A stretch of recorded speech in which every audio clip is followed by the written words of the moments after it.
Hola, bienvenidos a Diario de Cuba, Los Puntos a las I. Es este programa semanal que hoy trata sobre las elecciones que se van a celebrar en Cuba el próximo 26 de marzo, elecciones a la Asamblea Nacional del Poder Popular, donde serán electos 470 diputados con una misma cantidad de candidatos. Esto evidencia que el resultado de las votaciones está ya decidido y que los cubanos votan si deciden votar, pero no eligen absolutamente nada.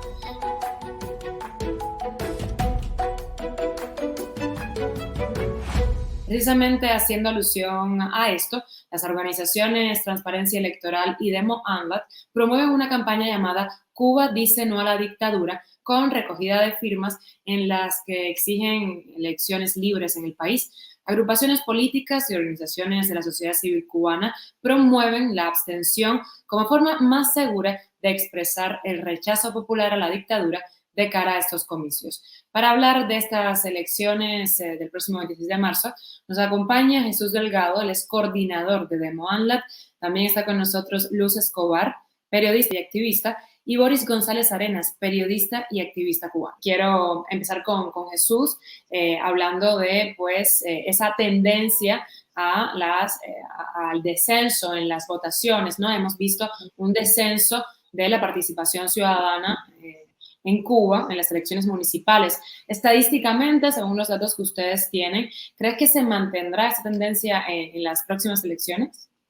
Como decías, el 26 de marzo hay elecciones en Cuba donde realmente no hay nada que elegir. Se trata más bien de refrendar una lista preseleccionada por el Partido Comunista y específicamente por la Comisión Nacional de Candidaturas, que designó a 470 personas para que ocupen los 470 curules de la Asamblea Nacional del Poder Popular, que a su vez elegirá o designará al Consejo de Estado, al presidente y a las autoridades nacionales, ¿no? ¿Por qué es importante el tema de la participación o la abstención al que te referías?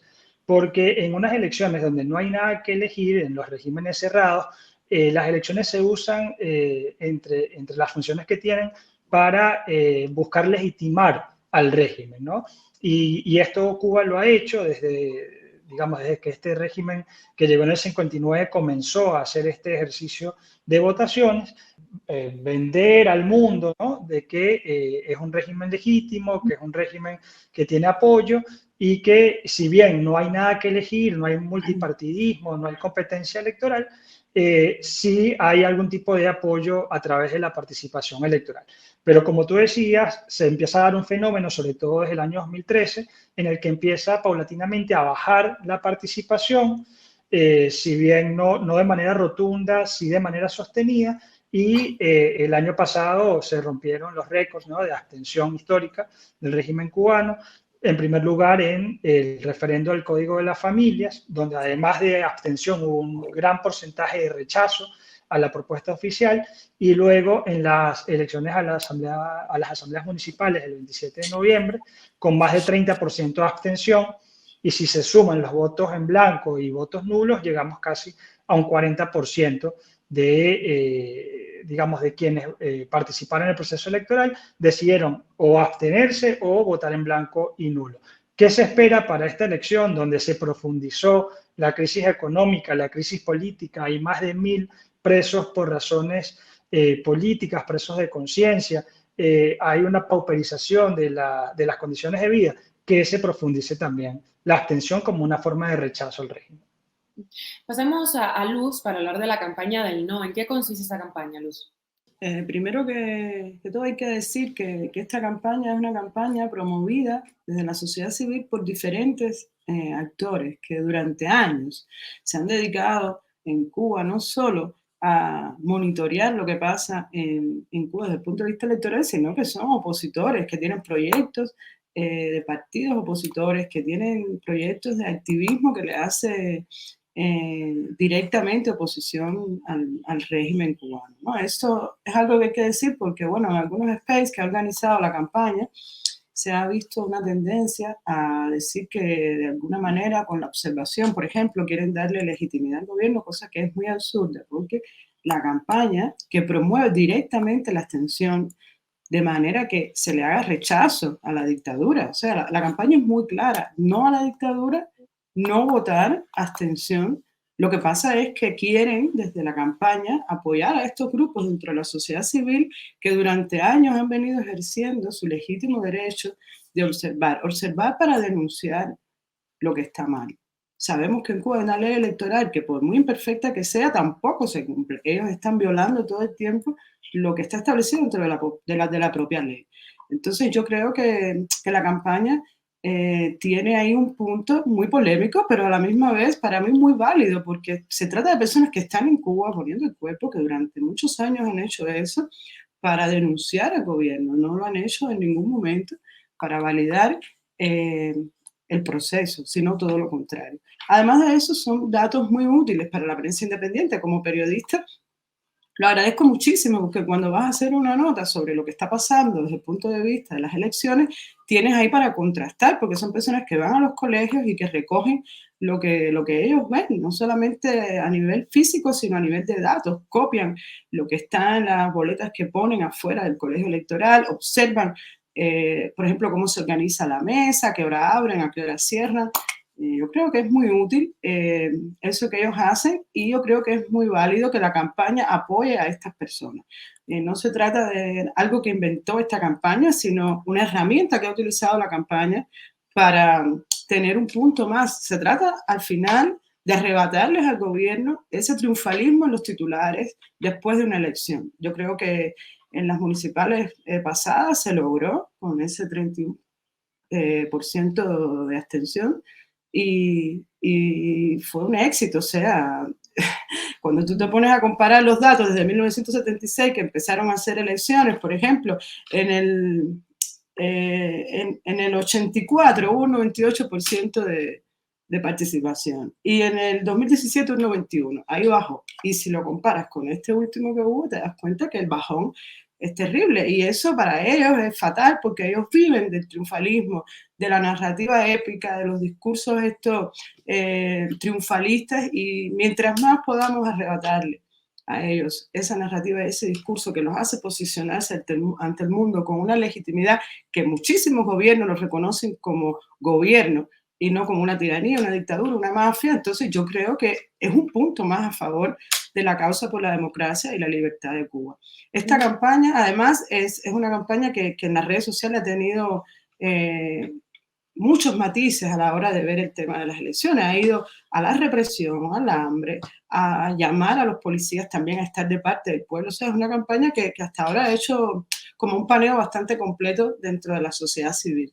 El gobierno cubano, Luz, se ha pues jactado históricamente, como tú decías, de sus resultados electorales, ¿no? Sus propios medios de prensa están todo el tiempo pues bombardeando con estos titulares, con esta información. ¿Qué sucede ahora con esos titulares triunfalistas, ahora que no están obteniendo los mismos resultados? Sí, al final, bueno, ellos siempre le dan la vuelta porque tienen un doctorado en ganar a su favor cualquier patraña de las que ellos organizan. Lo que pasa es que la prensa independiente, que ha crecido muchísimo en la última década, ha fiscalizado muy bien esos procesos, tiene además personas muy capacitadas para denunciar punto por punto lo que ha pasado y nosotros desde nuestro trabajo lo que hacemos es, como se llama este programa, poner los puntos sobre las sillas de qué es lo que está ocurriendo, ¿no? Y no dejar pasar gato por liebre y no dejar que ellos vuelvan otra vez con esa épica del gran apoyo, ¿no? Yo creo que desde la prensa independiente el trabajo que también debemos hacer es seguir reportando lo que ocurre en las calles y no en los titulares y en las portadas de los periódicos oficialistas. Jesús, quería hablar de un video que ustedes han creado sobre medidas para una transición democrática en países como Cuba. O sea, vamos a ponerlo en pantalla y luego comentemos al respecto. Transparencia Electoral elaboró un diagnóstico sobre el marco constitucional y legal en materia electoral en Cuba, del que surgen 10 medidas mínimas para impulsar una transición democrática por la vía electoral. Eliminar el régimen de partido único y la irrevocabilidad del modelo socialista. Eliminar las restricciones arbitrarias de los derechos civiles y políticos. Eliminar las comisiones de candidaturas y las organizaciones de masas. Facilitar la constitución de partidos políticos diversos y organizaciones de la sociedad civil independientes. Garantizar la libertad de expresión y prensa, de manera que los electores puedan informarse a través de fuentes diversas en igualdad de condiciones. Establecer el voto directo como mecanismo de elección del Poder Ejecutivo. Constituir órganos de administración y justicia electoral, profesionales y funcionalmente independientes. Incorporar en la legislación la figura de observación electoral nacional e internacional de largo alcance. Someter a una auditoría exhaustiva por parte de actores independientes todo el sistema electoral. Brindar recursos de reclamación efectivos que permitan cuestionar la legalidad o constitucionalidad de determinados actos. La participación política libre y democrática, y el respeto a los derechos humanos, es la única salida a la profunda crisis cubana. Bueno, Wendy, la idea con este video ha sido visibilizar un trabajo que desde Transparencia Electoral y Demandad hicimos, un diagnóstico de las condiciones electorales que están en el entramado constitucional y legal de Cuba. En la misma Constitución cubana impide o prohíbe el multipartidismo, ya que establece que Cuba es un régimen de partido único, que tiene una sola ideología, la ideología socialista, e incluso justifica la violencia en contra de aquellas personas que se rebelen en contra de esta única ideología. Al mismo tiempo dice que la soberanía reside en el pueblo, pero que el mismo pueblo, ¿no?, soberano no puede decidir sobre las ideologías de sus gobiernos.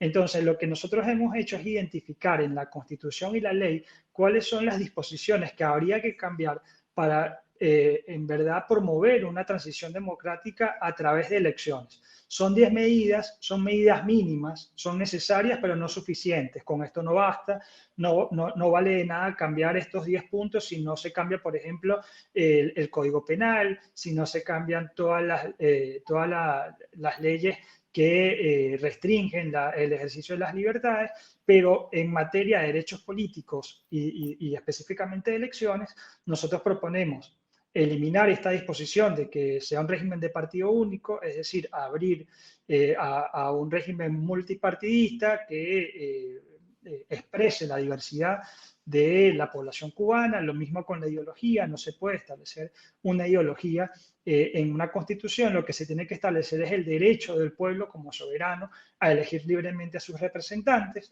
Otra de las medidas tiene que ver, por ejemplo, con la profesionalización de los cuerpos electorales. En este caso, en la situación actual, a las autoridades del Consejo Electoral Nacional las designa el mismo presidente, una cosa que es absurda en un régimen democrático, ¿no? Aquella persona que va a medirse a las urnas designa a quién es el árbitro y a quién conforma, ¿no?, todo el cuerpo electoral a nivel nacional, provincial, municipal. Esto es una cosa que tiene que cambiar.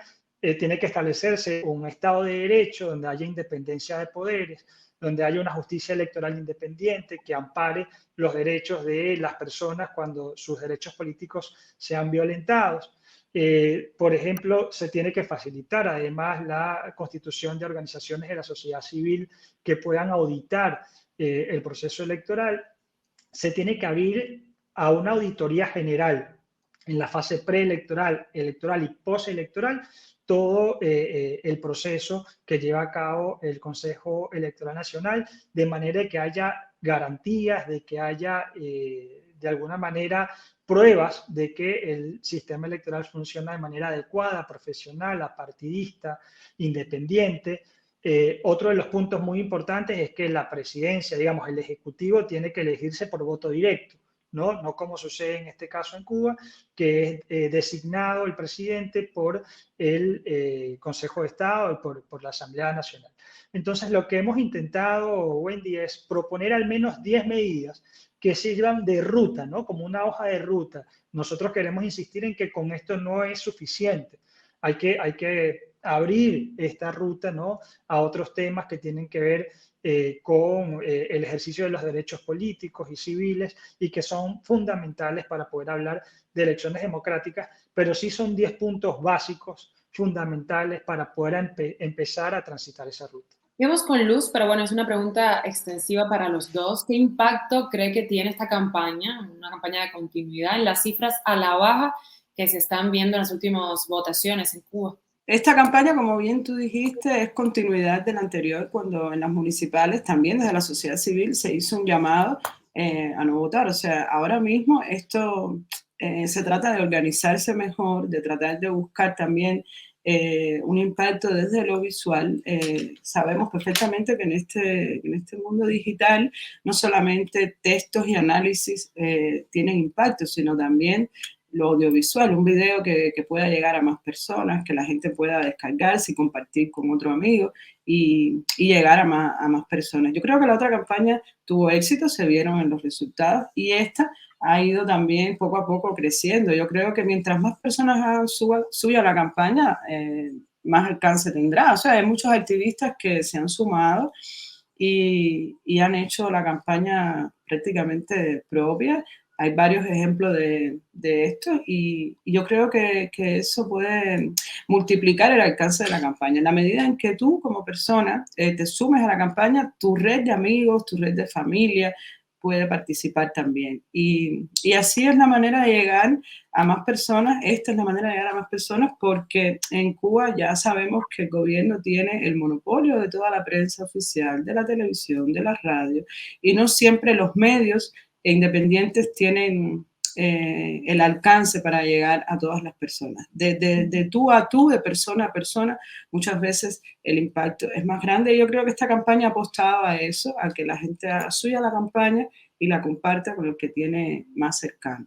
En redes sociales, ¿cómo podemos encontrar la campaña, Luz, para los que nos estén viendo y quieran, no sé, en sus redes sociales postear cosas relacionadas con esta iniciativa? Sí, esta campaña tiene una cuenta en Twitter, Cuba dice no a la dictadura, que es igual en Facebook y en Instagram, una campaña que desde el principio ha apostado no solo por el análisis del proceso electoral en Cuba, denunciando los puntos, como bien explicaba Jesús, y si podemos también compartir estos contenidos sería perfecto, porque ellos, además de hacer análisis estrictos de lo que tiene que ver con el proceso, han hecho unos videos muy impresionantes que tocan puntos de lo cubano. O sea, no tiene que ver estrictamente con un proceso electoral frío, sino con lo que nos duele a nosotros el día a día en Cuba,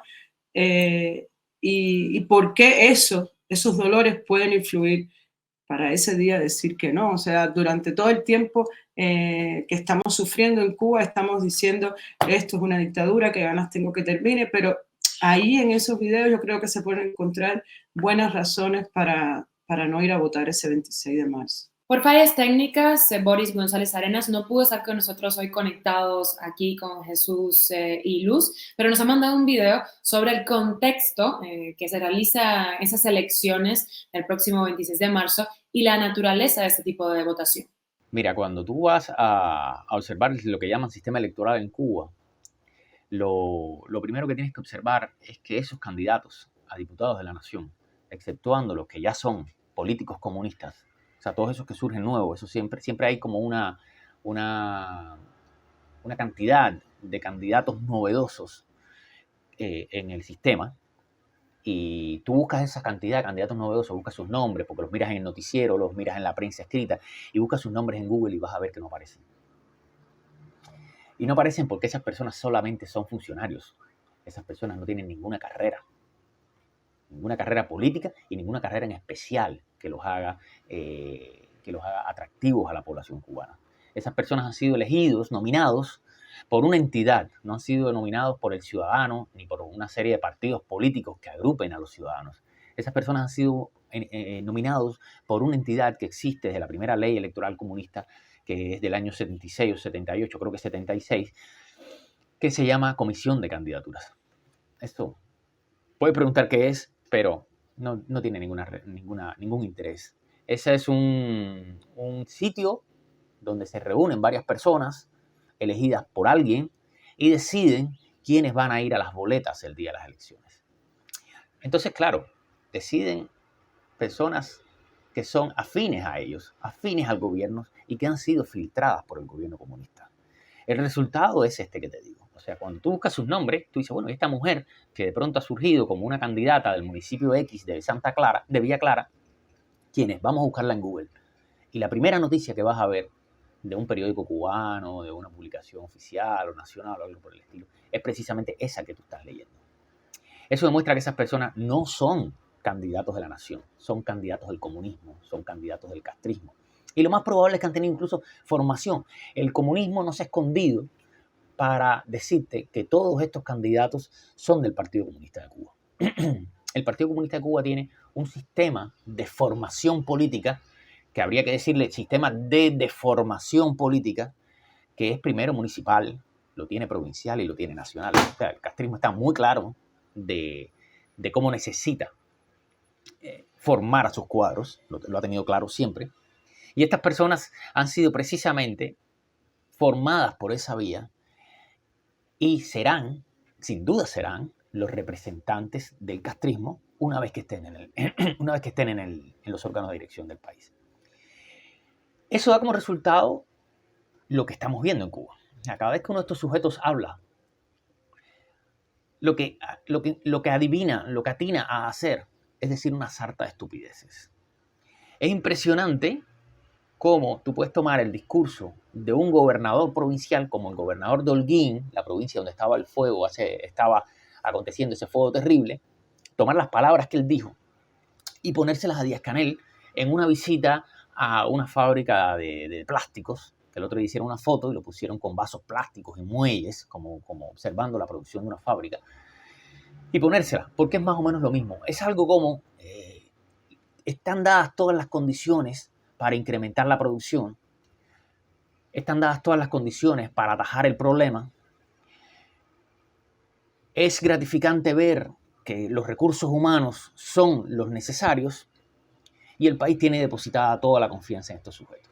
Ese es el discurso, esa es la base del discurso de todo candidato, de todo funcionario comunista. Y eso es lo que tú vas a ver en cualquier noticia, en cualquier evento. O sea, fulano de tal visitó la zona donde había un fuego, fulano de tal visitó la fábrica X de conservas, fulano de tal visitó, y siempre va a ser ese el discurso. Es algo patológico. Pero ¿qué pasa? Esa no es su función. Su función no es convencer al ciudadano. Nunca lo han convencido. Ellos no parten de la ciudadanía. Ellos han sido escogidos para cumplir un rol que le impone el castrismo y a él es al que tienen que reproducirse. Ahí hay un pacto nefasto, un pacto morboso dentro de las estructuras del poder cubano. O sea, el comunismo le dice a ese diputado, a ese funcionario, tú cumple tu función. Tu función no es ser atractivo a la ciudadanía.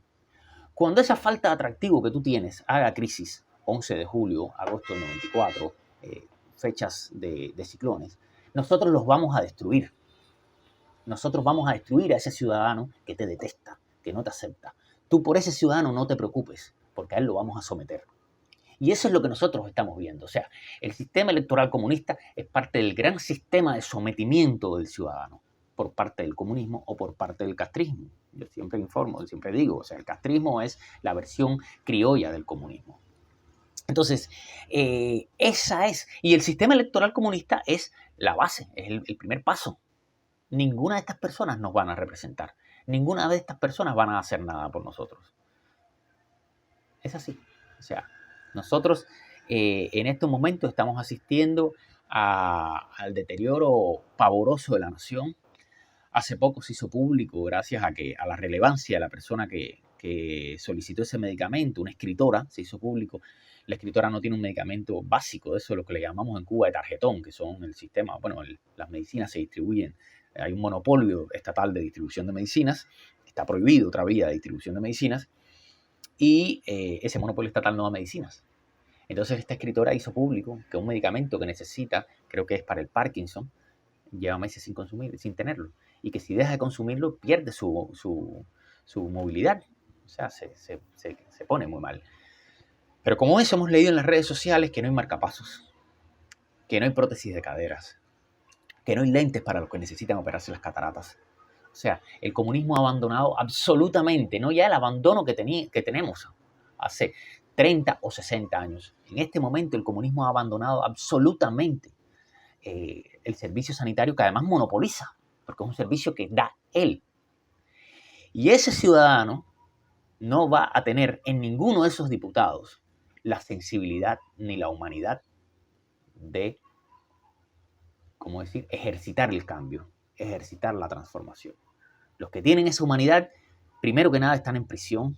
Los que tienen esa humanidad están desterrados. Y los que tenemos esa humanidad estamos sometidos dentro de la nación cuando no estamos en prisión. El régimen comunista es un régimen de terror, es un crimen de lesa humanidad y nosotros lo estamos viendo. Jesús, algo más sobre el impacto que puedan tener este tipo de iniciativas en las votaciones en Cuba. Sí, mira, yo creo que es muy importante este tipo de iniciativas, sobre todo cuando uno las analiza o las compara con casos de nuestra región y de otras regiones. En el caso, por ejemplo, de Nicaragua, ¿no? En el año pasado que tuvo elecciones municipales, la movilización y la campaña por la abstención fue fundamental para quitarle legitimidad a esos resultados. Lo mismo pasó en la elección de finales de 2021, en la que Ortega y Murillo detuvieron a varios candidatos presidenciales. La abstención fue un número muy importante, 70-80% de acuerdo a la organización Urnas Abiertas, que hizo observación electoral también en esa elección. Y lo mismo pasó en Venezuela, recordemos, en aquella elección de 2018 presidencial, que terminó siendo fundamental para que la comunidad internacional desconociera el mandato de Nicolás Maduro y surgiera la figura de Juan Guaidó. ¿Con esto qué quiero decir? He notado como persona externa, ¿no? a Cuba, como analista, que ha habido ataques a la campaña de observación, de monitoreo, y incluso se ha dicho que esto legitima el proceso electoral. Y, por ejemplo, o por lo menos desde la perspectiva técnica electoral, esto no es así de ninguna manera. La observación electoral se puede dar en contextos democráticos y no democráticos, e incluso en los contextos no democráticos es fundamental para hacer un diagnóstico de cuáles son las irregularidades más importantes del proceso electoral y visibilizarlo también ante la comunidad internacional. Fue fundamental para ese desconocimiento de los resultados de Nicolás Maduro en 2018, más allá de cómo haya terminado todo el tema de Venezuela, y también ha sido fundamental para lo de Nicaragua, y fíjense que ahora en la ONU se está presentando justamente un análisis sobre el proceso electoral y cómo demuestra, ¿no? la falta de legitimidad de Daniel Ortega y su pareja Murillo como esta pareja dictatorial. Entonces, yo aplaudo esta iniciativa de la sociedad civil cubana, sobre todo a aquellas personas que están en la isla poniendo el cuerpo, ya sea para llamar a la abstención o para monitorear el proceso electoral. ¿Crees, Jesús, continúo contigo, que con el aumento de ese tipo de iniciativas, con el aumento de la atención ciudadana en Cuba, en las votaciones en el país, pueda cambiar la conducta electoral del gobierno cubano, teniendo en cuenta que el gobierno es completamente totalitario? Mira, la verdad que es una pregunta que es muy difícil responder. Sí creo que suma más a la presión, ¿no? Ya empezamos a notar, por ejemplo, en este caso, una campaña muy fuerte en redes desde el año pasado con el referendo del Código de las Familias, con las elecciones municipales y ahora con esta elección del 26 de marzo. Vemos intentos exagerados por parte del régimen cubano para promover la participación, para invisibilizar la situación gravísima a nivel económico y político, la limitación de derechos humanos. Están invitando a organizaciones de izquierda, por ejemplo, de Europa y Estados Unidos, para que le den legitimidad a esta elección. Entonces creo que sí les importa, creo que sí les preocupa la baja en la participación. Y si bien es cierto que no hay forma de auditar el proceso, porque es un proceso cerrado, opaco, no hay auditorías, digamos, independientes, con la observación electoral sí se puede dejar clara y sí se puede evidenciar la baja participación, y eso le duele mucho al gobierno y lo preocupa mucho. Entonces yo creo que sí, sin duda alguna tiene mucho valor esta campaña.